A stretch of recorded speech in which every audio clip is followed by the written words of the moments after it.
แต่ก่อนมีคู่ผัวเมียกาเผือกเฮ็ดหังอยู่เทิงต้นเดือแคมน้ำและมีไข่กำลังจะฟัก5 หน่วยมีมื้อหนึ่งลมพายุเกิดขึ้นเฮ็ดให้ต้นเดือถูกพัดหักลงน้ำกาเผือกทั้งสองแม้นได้เสียชีวิตและไข่ทั้ง5ได้ไหลไปตามน้ำหน่วยที่1ได้ไหลไปตกอยู่ท่าของพญากุกุสันโธพญาไก่ก็เอาไปฟักหน่วยที่2ไหลไปตกอยู่ท่าของพญาโกนะคะมโนพญานาคก็เอาไปฟักหน่วยที่3ไหลไปตกอยู่ท่าของพญากัสสปูพญาเต่าก็เอาไปฟักหน่วยที่4ไหลไปตกอยู่ท่าของพญาโคตโมพญางัวก็เอาไปฟักหน่วยที่5ได้ไหลไปตกอยู่ท่าของพญาอริยะเมตไตโยพญาราชสีห์พญาราชสีห์ก็เอาไปฟักในเมื่อไข่ทั้ง5หน่วยได้แตกออกมาเป็นคนแล้ว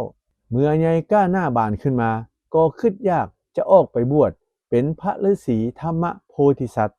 ภายหลังออกบวชแล้วทุกคนก็มีใจศรัทธาอยากเห็นหน้าบิดามารดาผู้บังเกิดเกล้าของตนโดยที่ทั้ง5แมนบ่ฮู้ว่าพวกเขามีพ่อแม่เดียวกันมามื้อหนึ่งฤาษีทั้ง5องค์ได้มาพบกันจึงได้มีการโอ้ลมสนทนาถามข่าวเรื่องราวของกันและกันว่ามีทุกข์สุขและมาจากบ้านเมืองใด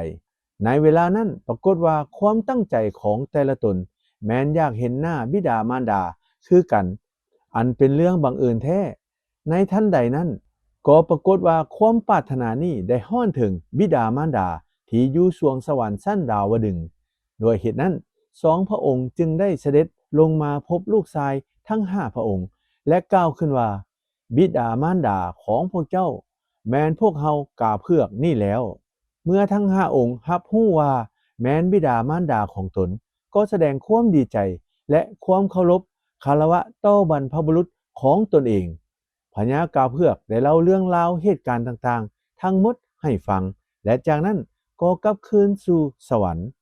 แต่ก่อนจะกลับลูกชายทั้ง5ได้ขอให้พญาเพือกทั้งสองเยี่ยมหินศิลาให้เป็นห้อยตีนไว้เพื่อเป็นที่เคารพบูชาเมื่อยามขึ้นฮอดคือถึงพญากาเพือกได้สั่งลูกไว้ว่าเพื่อเป็นการระลึกถึงบุญคุณของบรรพบุรุษเมื่อถึงเดือน11เพ็งของทุกๆปี